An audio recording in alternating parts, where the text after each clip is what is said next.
Dapat daw isawalat ang pangalan at katauhan ng mga lotto winners ayon kay Senator Raffy Tulfo. Yan ay para raw makumpirma kung totoong tao nga sila. Hindi gaya nung nag-viral na litrato ng edited na jackpot winner na nakatakip ang muka ng malaking salamin, face mask at sombrero. Duda rin si Tulfo sa sunod-sunod na jackpot winner sa mga lotto draw ng Philippine Charity Sweepstakes Office o PCSO. May ilan pa raw na higit 10 beses nananalo kada buwan. Hihingin daw ni Tulfo sa PCSO ang listahan ng mga nanalo sa nakalipas na 5 taon. Iminungkahi rin niya ang pagkakaroon ng komite sa Kamaras at Senado para magbantay sa listahan ng mga jackpot winner. Plano rin ng senador na ipatawag at imbestigahan ang mga ahenteng taga-kubra ng premyo ng mga totoong nanalo.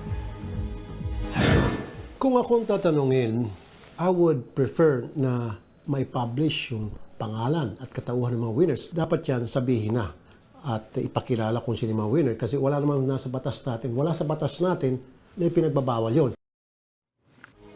Mga kapatid, Mean Los Baños po, huwag magpahuli sa mga balita at impormasyong dapat ninyong malaman.